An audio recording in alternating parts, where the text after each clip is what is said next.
Friends, operation research की series से आज का हमारा टॉपिक है मॉडी मेथड, जिसको हम लोग मॉडिफाइड डिस्ट्रीब्यूशन मेथड बोलते हैं। तो इस मेथड को हम लोग ट्रांसपोर्टेशन के प्रॉब्लम में जो है यूज करेंगे और हमारा ऑप्टिमल सॉल्यूशन निकालेंगे। तो ऑप्टिमल सॉल्यूशन निकालने से पहले जो ट्रांसपोर्टेशन का प्रॉब्लम है, इसको हम लोग को इनिशियल बेसिक फिजिबल सॉल्यूशन निकालने के लिए सॉल्व करना होगा। तो जैसे कि हम लोग जानते हैं कि इनिशियल बेसिक फिजिबल सॉल्यूशन निकालने के लिए हमारे पास 3 मेथड है, जिसको हम लोग ऑलरेडी डिस्कस कर चुके हैं। पहला है नॉर्थ वेस्ट कॉर्नर मेथड, दूसरा है लीस्ट कॉस्ट मेथड और तीसरा है वोगल्स अप्रोक्सीमेशन मेथड। तो वोगल्स अप्रोक्सीमेशन मेथड जो है, इन तीनों में से ज्यादा हम लोग प्रेफर करते हैं, क्योंकि उससे जो हमारा सॉल्यूशन निकल करके आता है वो या तो ऑप्टिमल होता है या तो ऑप्टिमल के बहुत ही क्लोज होता है। तो इस प्रॉब्लम को जो है आज हम लोग वोगल्स अप्रोक्सीमेशन मेथड से पहले सॉल्व करेंगे। उसके बाद हम लोग मॉडी मेथड अप्लाई करेंगे, ये चेक करने के लिए कि जो हमारा बेसिक सॉल्यूशन जो आया है वो ऑप्टिमल है या नहीं। इसके बाद जो है हम लोग नॉर्थ वेस्ट कॉर्नर मेथड और लीस्ट कॉर्नर मेथड से भी सॉल्व करके मॉडी मेथड को अप्लाई करेंगे। तो शुरू करने से पहले फ्रेंड्स, आप लोग मेरे चैनल को सब्सक्राइब कर लीजिए और अगर वीडियो अच्छा लगे तो वीडियो को लाइक कर दीजिए। तो चलिए शुरू करते हैं। फ्रेंड्स, मॉडी मेथड को जो हम लोग यहाँ पे यूज कर रहे हैं, इससे पहले हम लोग कुछ इसका स्टेप्स को देख लेते हैं। तो देखिए, यहाँ पे जो है मैंने ये जो है स्टेप्स इसको ऑलरेडी लिख के रखा हुआ है। तो स्टेप 1 में है find the initial basic feasible solution of a transportation problem by using one of the 3 method. मतलब तीनों मेथड में से हम लोग को कोई एक मेथड को यूज करना है और इनिशियल बेसिक फिजिबल सॉल्यूशन निकालना है। तो आज हम लोग वोगल्स अप्रोक्सीमेशन मेथड को यूज करेंगे। तो वोगल्स अप्रोक्सीमेशन मेथड यूज करने से पहले हम लोग पहले ये चेक करेंगे कि हमारा जो ये ट्रांसपोर्टेशन का टेबल है वो बैलेंस्ड है या अनबैलेंस्ड है। तो चलिए पहले चेक करते हैं। उसके लिए पहले हम लोगों को टोटल सप्लाई और टोटल डिमांड निकालना पड़ेगा। तो देखिए, टोटल सप्लाई इक्वल्स टू है 3 + 7 + 5, ऐड करने पर आएगा ये 15। और इस तरीके से टोटल डिमांड निकालेंगे। इसमें भी सबको डिमांड को ऐड करेंगे तो हो जाएगा 4 + 3 + 4 + 4। इसको भी ऐड करके आएगा हमारे पास 15। तो देखिए, टोटल सप्लाई और टोटल डिमांड जो है 15-15 यानी कि दोनों बराबर। इसका मतलब जो हमारा ये टेबल है ये ऑलरेडी बैलेंस्ड है। अब हम लोग इसको वोगल्स मेथड अप्लाई करके इनिशियल बेसिक फिजिबल सॉल्यूशन निकालेंगे। तो यहाँ पे पहले लिख देते हैं। तो देखिए, यहाँ पे लिखा है the problem is balance transportation problem as the total supply is equal to total demand. इसके बाद जो है हमारा जो टेबल है इसको हमने यहाँ पे लिखा हुआ है। वोगल्स अप्रोक्सीमेशन यूज करने से के लिए हम लोग को पेनल्टी निकालना पड़ेगा। तो देखिए, हम लोग रो वाइज और कॉलम वाइज पेनल्टी निकालेंगे। तो जैसे ये टेबल है तो हम लोग एक पेनल्टी का कॉलम बनाएंगे और पेनल्टी के लिए रो भी बनाएंगे। तो देखिए, P1 जो है जो पेनल्टी, तो रो 1 मतलब इस रो के लिए जो पेनल्टी निकालेंगे, हम लोग पहले स्मॉलेस्ट एलिमेंट को चूज करेंगे। तो 1 जो है स्मॉलेस्ट है। नेक्स्ट स्मॉलेस्ट एलिमेंट क्या है? 2। तो 1 और 2 का डिफरेंस जो होगा वो होगा पेनल्टी। तो इस रो में 1 और 2 का डिफरेंस है 1। सेकेंड रो में देखिए, स्मॉलेस्ट है हमारा 4 और नेक्स्ट स्मॉलेस्ट वैल्यू है हमारे पास 5, और 4 और 5 का जो डिफरेंस है वो है 1। तो ये हो जाएगा हमारा पेनल्टी। ठीक इस तरीके से थर्ड रो में भी हम लोग देखेंगे, स्मॉलेस्ट है हमारे पास 6 और नेक्स्ट स्मॉलेस्ट भी हमारे पास 6, मतलब दोनों सेम है तो दोनों का डिफरेंस हो जाएगा 0। तो रो वाइज हम लोग पेनल्टी निकाल लिए और P1 ठीक इस तरीके से कॉलम वाइज भी पेनल्टी निकालेंगे। तो इस कॉलम में देखिए, स्मॉलेस्ट एलिमेंट है हमारे पास 2 और नेक्स्ट स्मॉलेस्ट एलिमेंट है 7। तो 2 और 7 का जो डिफरेंस होगा वो है 5। इस कॉलम के लिए स्मॉलेस्ट है 2, नेक्स्ट स्मॉलेस्ट है 6, तो 2 और 6 का डिफरेंस है 4। इस रो में देखिए, कॉलम में देखिए, स्मॉलेस्ट है 2, नेक्स्ट स्मॉलेस्ट है 5, 2 और 5 का डिफरेंस है 3। D4 के लिए स्मॉलेस्ट है 1 और नेक्स्ट स्मॉलेस्ट है 4, 1 और 4 का डिफरेंस जो है वो है 3 है। तो हमने जो है पेनल्टी P1 निकाला है 4, 5, 3, 3, 0, 1, 1। तो इन सब वैल्यू में से हम लोग को मैक्सिमम चूज करना है। मैक्सिमम है हमारे पास 5, तो इस वैल्यू को हम लोग जो है चूज कर लिए। ये वैल्यू हमारा D1 के लिए आया है। तो D1 का हम लोग कॉलम में देखेंगे कौन सा स्मॉलेस्ट वैल्यू है। तो D1 के कॉलम में 2, 10 और 7, स्मॉलेस्ट वैल्यू 2 है। तो पहला जो 2 का सेल है इसको हम लोग सॉल्व करेंगे। तो 2 के साथ देखिए, हमारे पास सप्लाई है 3 और डिमांड है 4, और 3 और 4 में जो हमारा मिनिमम है वो है 3। तो 3 जो है हमारा सेल के अंदर जाएगा और इसी के साथ ये सेल जो है एलोकेट हो जाएगा। ये हो जाएगा 3 - 3 0 और ये हो जाएगा 4 - 3 1। तो जैसे हमने सप्लाई को 0 किया, O1 जो है हमारा डिलीट हो जाएगा। तो देखिए, हमने O1 को भी डिलीट कर दिया है। जैसे ही हमने किसी भी रो या कॉलम को डिलीट किया, क्योंकि यहाँ पे 0 हो गया था, तो उसके बाद हमारा नेक्स्ट स्टेप है फिर से पेनल्टी को कैलकुलेट करना। तो P2 जो होगा, अब हमारे पास जैसे कि O1 जो है डिलीट हो चुका है हमारा O1 का रो, तो अब हमारे पास बस इतना टेबल बचा है। तो P1 जो है मतलब सॉरी P2 जो है, इसमें यहाँ पे कैलकुलेशन नहीं करेंगे। सेकंड रो में देखिए हमारे पास कोई चेंजिंग नहीं हुआ है, हमारे पास 4 और 5 ही है, स्मॉलेस्ट और नेक्स्ट स्मॉलेस्ट, तो 1 लिख देंगे। और इसमें भी 6 और 6 का डिफरेंस जो है 0 हो जाएगा, क्योंकि हमने रो को डिलीट किया है, इसलिए हम लोग को यहाँ पे जो है इस वाले में चेंजिंग आएगा। तो यहाँ पे P2 के लिए देखिए ये 2 तो डिलीट हो गया है, तो अब इन दोनों में से देखिए हम इन दोनों दो ही वैल्यू है, दोनों का डिफरेंस आया है हमारे पास 3, इन दोनों का डिफरेंस है 2, क्योंकि ये स्मॉलेस्ट है और ये नेक्स्ट स्मॉलेस्ट है। 5 और 6 इसका डिफरेंस हो जाएगा 1, और 4 और 8 इसका डिफरेंस हो जाएगा 4। अब देखिए 3, 2, 1, 4 और 0 और 1 है, इन सब में हमारा मैक्सिमम वैल्यू है 4, तो 4 को हम लोग जो है चूज करेंगे। 4 वैल्यू आया है हमारे D4 के लिए, तो D4 के कॉलम में देखिए हमारे पास 2 वैल्यू है 4 और 8। 4 और 8 में से हम लोग जो मिनिमम है उसको चूज करेंगे, तो 4 को चूज कर लिए। अब इस सेल के साथ देखिए हमारे पास सप्लाई है 7 और डिमांड है 4, तो 7 और 4 में से मिनिमम है 4, तो 4 जो है हमारा सेल के अंदर जाएगा और इसी के साथ ये सेल एलोकेट हो जाएगा। 4 माइनस 4 हो जाएगा 0 और 7 माइनस 4 हो जाएगा 3। अब जैसे ही ये 0 हुआ हमारा डिमांड, हम लोग जो है ये 0 हुआ, तो इसके साथ हम लोग को जो D4 का कॉलम है उसको डिलीट कर देंगे। तो ये वाला कॉलम को भी हमने डिलीट कर दिया। जैसे ही हमने डिलीट किया, नेक्स्ट स्टेप है फिर से पेनल्टी कैलकुलेट करना। अब P3 में देखिए ये O1 तो हम लोग का डिलीट हो चुका है, तो यहाँ पे कैलकुलेशन नहीं करेंगे। इसमें देखिए हमारा जो है कॉलम डिलीट हुआ था, तो हम लोग को इसमें ये जो हम लोग कॉलम कर रहे हैं इसमें चेंजिंग आएगा। तो देखिए इसमें अब जो हमारे पास टेबल बचा, इसमें O2 के लिए हमारे पास स्मॉलेस्ट है 5 और नेक्स्ट स्मॉलेस्ट है 8, 5 और 8 का डिफरेंस है 3, यहाँ लिख देंगे 3। और इसमें 6 और 6 ही है, स्मॉलेस्ट और नेक्स्ट स्मॉलेस्ट, तो इसका डिफरेंस हो जाएगा 0। अब हम लोग कॉलम वाइज देखिए, कॉलम वाइज हम लोग का यहाँ पे 3 ही आएगा, इन दोनों के लिए हमारे पास 2 आएगा डिफरेंस, और इन दोनों के लिए हमारे पास डिफरेंस 1 आएगा। क्योंकि D4 हमने डिलीट कर दिया है तो हम इसमें कैलकुलेशन नहीं करेंगे। अब देखिए हमारे पास 3, 2, 1, 0 और 3 है, तो हमारे पास मैक्सिमम वैल्यू जो है 3 है। 3 हमारे पास जो है 2 जगह पर है, तो हम लोग दोनों में से किसी एक को जो है रैंडमली चूज कर सकते हैं। तो चलिए इस 3 को जो है चूज कर लेते हैं। तो जैसे ही हमने ये 3 को चूज किया, हम देखेंगे ये 3 O2 के साथ है, तो इस रो में देखिए हमारे पास 3 एलिमेंट है, 10, 8 और 5। इन तीनों में से स्मॉलेस्ट है हमारे पास 5, तो 5 का जो सेल है उसके साथ हमारे पास सप्लाई है 3 और डिमांड है 4, और 3 और 4 में से मिनिमम है 3, तो हम लोग 3 को अंदर लिख देंगे। इसके साथ 3 माइनस 3 हो जाएगा 0 और 4 माइनस 3 हो जाएगा 1। अब जैसे ही हमने इसको 0 किया, ये हमारा O2 जो है उसको हम लोग डिलीट कर देंगे। तो O2 को हमने डिलीट कर दिया। फिर से हम लोग जो है पेनल्टी कैलकुलेट करेंगे P4 में देखिए हमारे पास जो है फर्स्ट 2 रो जो है डिलीट हो चुका है, तो इन दोनों के लिए कैलकुलेशन नहीं होगा। थर्ड रो में हमारे पास स्मॉलेस्ट है 6, नेक्स्ट स्मॉलेस्ट है 6, दोनों का डिफरेंस 0। अब यहाँ पे कॉलम वाइज हम लोग पेनल्टी जो कैलकुलेट करेंगे, उसमें ये दोनों तो ऑलरेडी डिलीट हो चुका है। अब कॉलम में हमारे पास एक ही एलिमेंट बचा है, तो इसी को जो है हम लोग पेनल्टी मान लेंगे। और यहाँ पे भी है एक एलिमेंट 6, इसमें भी एक ही एलिमेंट है 6, और ये वाला जो है कॉलम डिलीट हो चुका है। अब देखिए हमारे पास P4 में मैक्सिमम वैल्यू है 7, तो 7 को हम लोग जो है चूज करेंगे। जैसे ही हमने 7 को चूज किया, 7 हमारा D1 के लिए, तो D1 में एक ही एलिमेंट है 7, इसी सेल को सॉल्व करेंगे। तो 7 के साथ हमारे पास सप्लाई है 5 और डिमांड है 1। 5 और 1 में से मिनिमम है हमारे पास 1, तो 1 जो है हम लोग के सेल के अंदर जाएगा, और ये 1 माइनस 1 हो जाएगा ये 0, और ये 5 माइनस 1 हो जाएगा 4। तो जैसे ये 0 हुआ, ये जो हमारा D1 है का कॉलम है उसको हम लोग डिलीट कर देंगे। तो ये ऑलरेडी डिलीटेड है, तो ये वाला भी हम लोग डिलीट कर दिए। अब हम लोग को पास है फिर से पेनल्टी कैलकुलेट करना। P5 में देखिए हमारे पास जो है O1 और O2 का जो रो है वो डिलीट हो चुका है, और इस थर्ड रो में जो है 6 और 6 है, दोनों का डिफरेंस 0 कर देंगे। और यहाँ पे भी जो हम लोग P5 निकालेंगे कॉलम वाइज, तो ये रो जो है कॉलम डिलीट हो चुका है, और ये कॉलम भी डिलीट हो चुका है।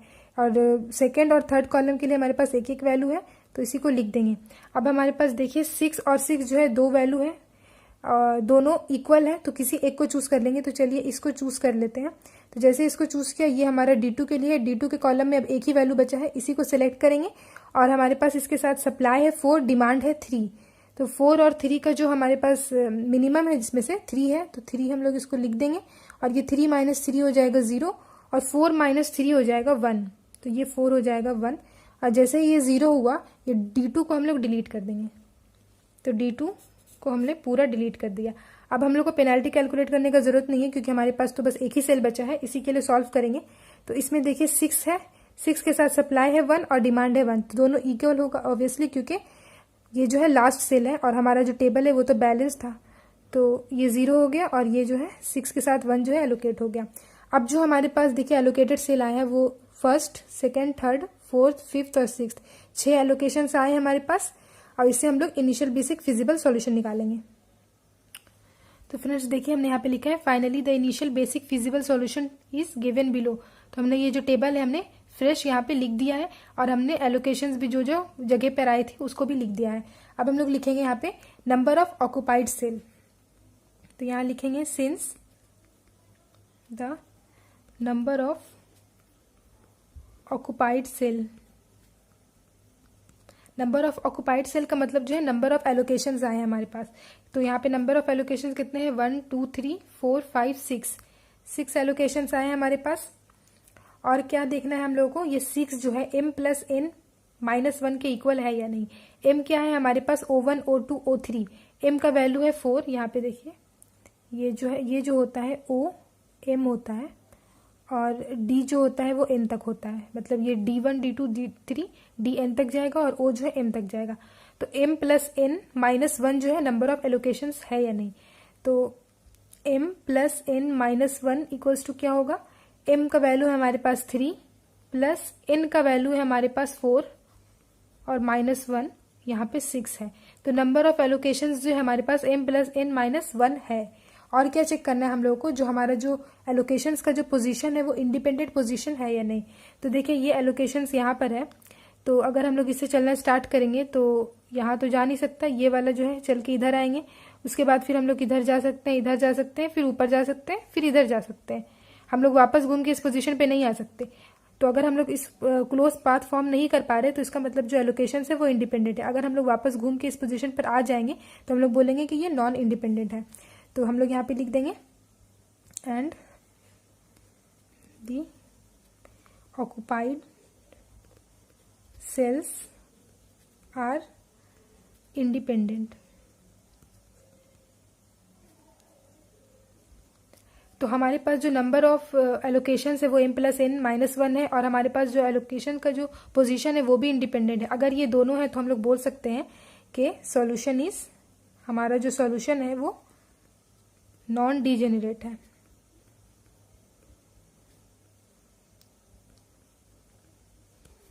तो हम लोग बोल सकते हैं सॉल्यूशन नॉन डिजेनरेट है।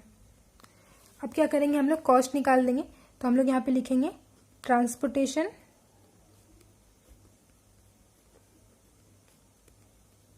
Cost is given by. तो देखिए ट्रांसपोर्टेशन का कॉस्ट क्या हो जाएगा, हमारे पास जो एलोकेशंस आए उन दोनों वैल्यू को जो है मल्टीप्लाई करते हुए ऐड करते चले जाना है। तो फर्स्ट है हमारे पास यहाँ पे 2 इंटू 3 प्लस सेकेंड है हमारे पास allocation 5 into 3 plus 4 into 4 plus 7 into 1 plus 6 into 3 plus 6 into 1। तो हमने यहाँ पे जो है लिखा है, इसके बाद हम लोग इसको कैलकुलेट करेंगे। तो ये वैल्यू आ जाएंगे हमारे पास 6 plus 15 plus 16 plus 7 plus 18 plus 6, सबको ऐड कर देंगे तो ये वैल्यू आएगा हमारे पास 68। तो ये जो 68 है, 68 इसमें हम लोग रुपीज लिख देंगे क्योंकि ये हमारा जो है कॉस्ट निकल करके आया है। तो ये इनिशियल बेसिक फिजिबल सॉल्यूशन यानी कि वोगल्स अप्रोक्सीमेशन मेथड से जो हमारा सॉल्यूशन आया है वो है ₹68। ओके, तो अब हम लोग क्या करेंगे, अब हम लोग चेक करेंगे कि ये जो सॉल्यूशन आया है वो ऑप्टिमल है या नहीं। इसके लिए हम लोग मॉडी मेथड को अब यूज करेंगे। तो अब हम लोग स्टेप 2 देखते हैं। तो स्टेप 2 है हमारे पास, find out a set of numbers UI and VJ for each row and column satisfying UI plus VJ equal to CIJ for each occupied cell. मतलब हम लोग के पास जो ऑक्युपाइड सेल आए हैं उस सेल में हमारे पास हर एक रो के लिए जो है UI और कॉलम के लिए VJ को कैलकुलेट करना है। तो देखिए हम लोग अब जो हम लोग काम कर रहे हैं वो to find the optimal solution के लिए काम कर रहे हैं। ठीक है, तो यहाँ पे हमने लिखा है applying MODI method we determine a set of number UI and VJ for each row and column such that ui and vj equal to cij। हमारे पास ये वाला फॉर्मूला है। तो हमारे पास अननोन है ui और vj, दो अननोन है, और cij का जो वैल्यू है हम लोगों के पास जो है ये दिया हुआ है। देखिए ये वाला जो वैल्यू, ये एलोकेशन ऑक्युपाइड सेल है, तो यहाँ पे जो cij का वैल्यू है मतलब first row first column C11 का वैल्यू है 2। ठीक इसी तरीके से ये भी एक ऑक्युपाइड सेल है, तो सेकेंड रो थर्ड कॉलम C23 का वैल्यू है 5। तो C का वैल्यू तो हम लोगों को पता है, पर ui और vj हमारे पास दो अननोन है। तो दो अननोन है और एक वैल्यू हम लोग को जो है मालूम है, तो हम लोग सॉल्व करने के लिए पहले क्या करेंगे, हम लोग जो है जो हमारे पास जो सेल जो कॉलम या फिर रो में जिसमें भी हमारे पास मैक्सिमम एलोकेशंस आए हैं उसको हम लोग फर्स्ट 0 मान लेंगे। तो देखिए ये वाला है हमारे पास u1, ये है हमारा u2, ये u3 है, और इसी तरीके से ये वाला है v1, v2, v3 और v4। तो देखिए हमारे पास मैक्सिमम नंबर ऑफ एलोकेशन जो है कौन से में आए हैं, तो u1 के लिए एक एलोकेशन है, u2 में 2 एलोकेशन है और u3 में 1 2 3। तो u3 में जो है 3 एलोकेशन है। अब देखिए v1 में 2 एलोकेशन, v2 में 1, v3 में 2 और v4 में 1 एलोकेशन। तो u3 में जो है मैक्सिमम एलोकेशन आए हैं, तो u3 का वैल्यू को हम लोग इनिशियली 0 मान लेंगे। तो अब हम लोग u3 को 0 मान लिए, तो u3 के साथ जो हमारा o3 है इसमें देखिए कितने एलोकेशन है, 1 2 3, 3 एलोकेशन है हमारे पास। तो तीनों के लिए जो हम लोग सॉल्व करेंगे, तो फर्स्ट जो है हम लोग C31 लिखेंगे। तो C31 के लिए हमारे पास देखिए I और J है, मतलब U के साथ I है, यानी कि U के साथ I यानी कि 3 प्लस V के साथ जो है J है मतलब 1, V1। तो अब हम लोग यहाँ पे क्या करेंगे, C31 का वैल्यू हम लोग को पता है, third row first column C31 का वैल्यू 7 है, तो यहाँ पे हम लोग लिखेंगे 7, C3 का 1 का वैल्यू है 7 इक्वल टू u3 को अभी हमने 0 माना है और प्लस v1 का वैल्यू निकालना है। तो v1 का वैल्यू यहाँ से निकल करके आएगा 7। तो ये जो 7 है इसको हम लोग यहाँ पे अभी लिख देते हैं। अब हम लोग के पास क्या है, u3 में हम लोग को जो ऑक्युपाइड सेल है बस उसी के लिए सॉल्व करना है। तो u3 के साथ हमारे पास अब नेक्स्ट ऑक्युपाइड सेल है ये वाला, मतलब C32 का वैल्यू है हमारे पास 6। तो यहाँ लिखेंगे C32 का वैल्यू हमारे पास u3 प्लस v2। हम लोग इस फॉर्मूला को अप्लाई कर रहे हैं। तो C32 का वैल्यू हमने अभी देखा है, 32 का वैल्यू है हमारे पास 6। तो 6 को हमने यहाँ पे लिखा इक्वल टू u3 का वैल्यू है 0 प्लस v2 का वैल्यू निकालना है। तो यहाँ से v2 का वैल्यू आ जाएगा 6। तो ये 6 को जो हम लोग यहाँ पे लिख देंगे, v2 का वैल्यू निकला है 6। अब हमारे पास एक और एलोकेशन है u3 के लिए, वो है C33 का वैल्यू है 6। तो यहाँ पे हम लोग लिखेंगे C33 इक्वल टू हो जाएगा u3 प्लस v3। यहाँ पे है इसका वैल्यू 6 C33 के लिए, u3 का वैल्यू है 0 प्लस v3 का वैल्यू निकालना है। तो यहाँ से v3 का वैल्यू आ जाएगा 6। तो ये v3 का वैल्यू जो 6 आया है इसको हम लोग यहाँ पे लिख देते हैं 6। अब क्या है, ये वाला एलोकेशन जो है सारा कंप्लीट हो गया है। इसके बाद और हम लोग को इन दोनों का वैल्यू तो नहीं पता है, लेकिन हम लोग को जो है इन तीनों का वैल्यू पता चल गया है। तो अब हम लोग एक एक करके सॉल्व करते हैं। जैसे कि हम लोग v1 के लिए सॉल्व करते हैं, तो v1 में हमारे पास जो है 2 एलोकेशन है, पहला ये दूसरा ये, इसके लिए तो सॉल्व कर चुके हैं। अब हम लोग को इसके लिए सॉल्व करना है। तो C11 का वैल्यू है 2। तो यहाँ पे लिखेंगे C11 equals to u1 plus v1। इसका वैल्यू है हमारे पास 2 और u1 का वैल्यू है, देखिए u1 का वैल्यू हम लोग को निकालना है। तो यहाँ पे लिख देंगे u1 प्लस v1 का वैल्यू आया है 7। u1 का वैल्यू आ जाएगा हमारे पास -5। तो ये जो u1 का वैल्यू आया है हम लोग यहाँ पे अब लिख देंगे u1 का वैल्यू आया है -5। अब इसके बाद देखें u2 के लिए अगर सॉल्व करें तो हमारे पास u2 में एक ही एलोकेशन था, और जिसको हमने u3 के साथ v2 में हमारे पास एक ही एलोकेशन था जिसको हमने u3 के साथ सॉल्व कर दिया था। नेक्स्ट है हमारे पास v3 के साथ देखिए 2 एलोकेशन है, इसको तो हमने सॉल्व कर चुके हैं। अब हम लोग इसको सॉल्व करेंगे। तो ये हमारा है C23 का वैल्यू है 5। तो C23 इक्वल टू हो जाएगा u2 plus v3 implies C23 का वैल्यू है हमारे पास 5 इक्वल्स टू U2 का वैल्यू हम लोग को निकालना है प्लस V3 का वैल्यू है 6। तो यहां से हम लोग को U2 का वैल्यू निकल करके आएगा -1। तो U2 का वैल्यू -1 है, हम लोग यहाँ पे अब लिख देंगे U2 का वैल्यू -1। तो अब देखिए हमारे पास U1 U2 U3 का वैल्यू मालूम है, V1 V2 V3 का वैल्यू भी मालूम है। V4 का वैल्यू निकालने के लिए देखिए हमारे पास इसमें एक एलोकेशन है ये वाला, इसके साथ हमारे पास जो C का वैल्यू है वो C24 का वैल्यू है 4। तो यहाँ पे हम लोग लिखेंगे C24 इक्वल्स टू हो जाएगा U2 प्लस V4। C24 का वैल्यू था हमारे पास 4, तो 4 इक्वल टू U2 का वैल्यू देखिए हमारे पास है -1 प्लस V4 का वैल्यू निकालना है। तो यहाँ से हम लोग के पास V4 का वैल्यू आ जाएगा 5। तो ये जो 5 है इसको हम लोग अब यहाँ पे लिख देंगे V4 इक्वल्स टू 5।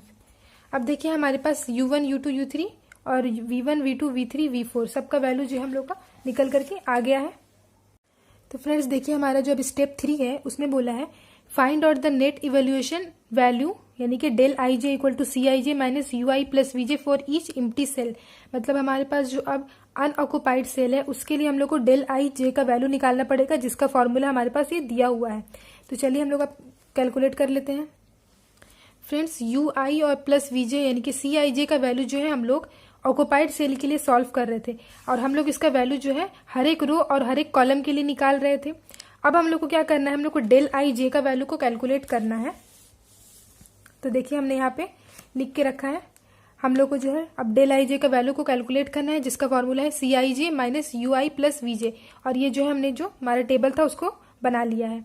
तो डेल आई जे का जो वैल्यू होगा वो हमारा सिर्फ अनऑक्युपाइड सेल के लिए होगा। मतलब इस जैसे ये हमारा अनऑक्युपाइड सेल है तो इस सेल में जो डेल आई जे का वैल्यू होगा वो इस सेल के लिए होगा, लेकिन यू आई और वी जे का वैल्यू जो था वो हमारे हर एक कॉलम के लिए और हर एक रो के लिए था। तो डेल आई जे का जो फॉर्मूला है उसको हम लोग यहाँ पे लिखते हैं पहले, del I J equals to C I J minus you I plus we J. तो हमारे पास जो पहला अनऑक्युपाइड सेल है वो कौन सा है, ये वाला, ये ऑक्युपाइड है, ये अनऑक्युपाइड सेल है। मतलब इसके लिए हम लोग को फाइंड आउट करना है। तो ये कौन सा है, इसमें सी आई जे का वैल्यू है 2, मतलब फर्स्ट रो सेकंड कॉलम, यानी कि फर्स्ट रो सेकंड कॉलम, यानी कि हम लोग निकाल रहे हैं डेल 1 2 के लिए। तो C12 है माइनस U1 प्लस V2। तो इसको कैलकुलेट करेंगे, C12 का वैल्यू है 2 minus U1 plus V2। U1 का वैल्यू है -5 प्लस V2 का वैल्यू है 6। तो इसको हम लोग जो है कैलकुलेट करके करेंगे तो इसका वैल्यू निकल करके आएगा 1। तो ये 1 जो है हम लोग यहाँ पे इस सेल के लिए निकाले हैं, तो यहाँ पे लिख देते हैं डेल इक्वल टू 1। फाइन। अब हम लोग इस सेल के लिए निकालेंगे। तो इस सेल के लिए हमारे पास हम लोग इस सेल को कॉल कैसे करेंगे, फर्स्ट रो थर्ड कॉलम, यानी कि first row third column equal to C13 minus U1 plus V3 equals to इसका वैल्यू है 2 माइनस U1 का वैल्यू है -5 प्लस V3 का वैल्यू है 6। तो इसको कैलकुलेट करेंगे, इसका वैल्यू भी आएगा हमारे पास 1। तो ये 1 जो है हम लोग यहाँ पे लिख देंगे, डेल का वैल्यू आया 1। अब हम लोग का है D4 के लिए कैलकुलेट करना। इसको कॉल कैसे करेंगे, फर्स्ट रो फोर्थ कॉलम, मतलब del 1 4 equal to C14 minus U1 plus V4 equals to C14 का वैल्यू है 1 माइनस U1 का वैल्यू है -5 प्लस V4 का वैल्यू है 5। तो इसको कैलकुलेट करेंगे, इसका वैल्यू आएगा हमारे पास 1। इस वैल्यू को यहाँ पे हम लोग लिख देंगे डेल्टा इक्वल टू 1। 3 हमारे पास अनऑक्युपाइड सेल थे, उसको हम कंप्लीट कर लिया। अब नेक्स्ट रो में देखिए 2 अनऑक्युपाइड सेल है, इसके लिए हमारे पास सेकेंड रो फर्स्ट कॉलम। तो second row first column equal to C21 minus U हो जाएगा 2 प्लस V हो जाएगा 1 इक्वल्स टू C21 का वैल्यू क्या है हमारे पास 10। तो 10 माइनस U2 का वैल्यू है हमारे पास -1 प्लस V1 का वैल्यू है 7। इसको कैलकुलेट करेंगे, इसका वैल्यू आएगा 4। तो ये जो 4 है हम लोग यहाँ लिखेंगे डेल्टा इक्वल टू 4। नेक्स्ट है हमारे पास ये वाला सेल, इसमें है सेकेंड रो सेकेंड कॉलम, तो delta 2 equals to C22 minus U2 plus V2 equals to हो जाएगा C22 का वैल्यू है हमारे पास देखिए 8, तो हम लोग यहाँ लिखेंगे 8 माइनस U2 का वैल्यू है हमारे पास -1 प्लस V2 का वैल्यू है 6। इसको कैलकुलेट करेंगे, इसका वैल्यू आएगा हमारे पास 3। तो ये जो 3 है इसको हम लोग यहाँ पे लिख देंगे डेल्टा इक्वल टू 3। अब हमारे पास ये एलोकेटेड सेल है, ये भी एलोकेटेड सेल है, ये तीनों भी एलोकेटेड सेल है, ये वाला एलोकेटेड सेल है। इसके लिए हम लोग क्या लिखेंगे, थर्ड रो फोर्थ कॉलम, मतलब डेल्टा 3 4 इक्वल्स टू हो जाएगा C34 minus U3 plus V4 equal to C34 का वैल्यू क्या है हमारे पास 8, यहाँ लिखेंगे 8 माइनस U3 का वैल्यू है देखिए 0, यहाँ पे है 0 प्लस V4 का वैल्यू है 1 2 3 4 5 है। तो इसका वैल्यू हम लोग निकालेंगे, इसका वैल्यू आएगा 3। तो इसको हम लोग यहाँ पे लिख देंगे डेल्टा इक्वल्स टू 3।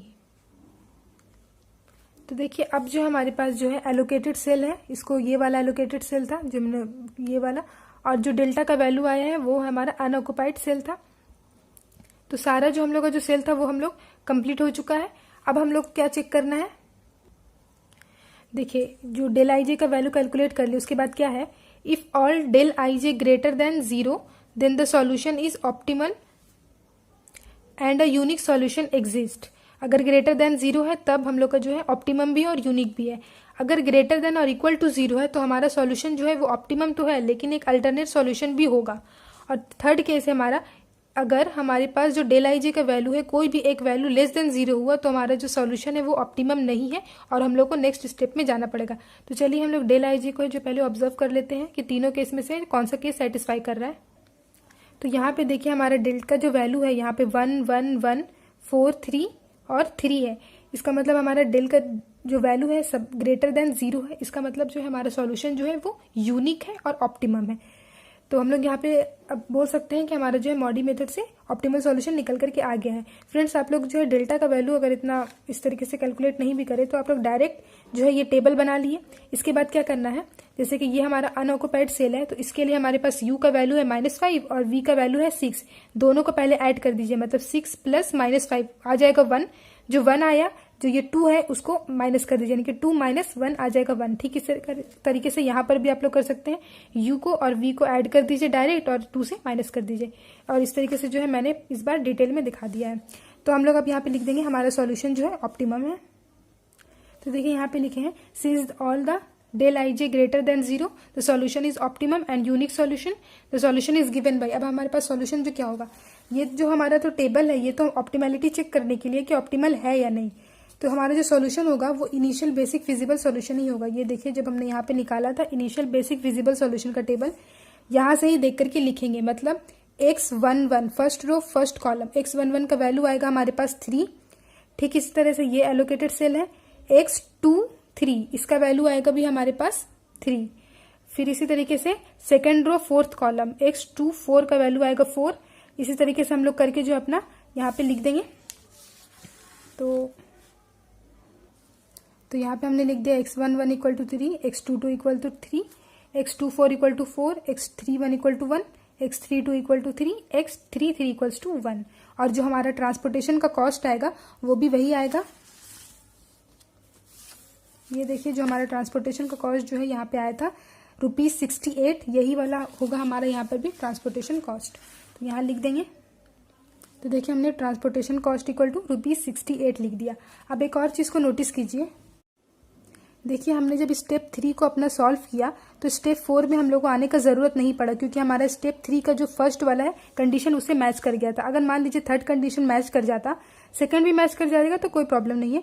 थर्ड लेकिन अगर मैच कर जाए, डेल आई जे लेस देन 0 हो जाए, तो हम लोग को नेक्स्ट स्टेप यानी कि स्टेप 4 को सॉल्व करना पड़ेगा। तो क्योंकि हम लोग जो है वैम मेथड को अप्लाई किए थे इनिशियल बेसिक फिजिबल सॉल्यूशन निकालने के लिए, इसलिए हम लोग का जो सॉल्यूशन फर्स्ट टाइम में जो आया है वो हमारा ऑप्टिमल सॉल्यूशन हो गया। अगर हम लोग नॉर्थ वेस्ट कॉर्नर मेथड या फिर लीस्ट कॉस्ट मेथड को अप्लाई करते तो हमारा जो है ऑप्टिमल सॉल्यूशन नहीं आता, हम लोग को जो है स्टेप 4 के लिए आगे बढ़ना पड़ता। मतलब हमारा जो डेल आई जे का वैल्यू आता वो हमारा जो है लेस देन 0 आता और हम लोग को स्टेप 4 को सॉल्व करना पड़ता। फ्रेंड्स एक बार जो है हम लोग अपने सॉल्यूशंस को देख लेते हैं। ये हम लोग का जो स्टेप था, इसके बाद हमने क्या किया, हमारे पास जो क्वेश्चन दिया हुआ था इस टेबल को जो है हमने वैम मेथड को अप्लाई करके इससे इनिशियल बेसिक फिजिबल सॉल्यूशन निकाला। सॉल्यूशन निकालने के बाद जो है हम लोग ऑप्टिमैलिटी चेक करने के लिए गए।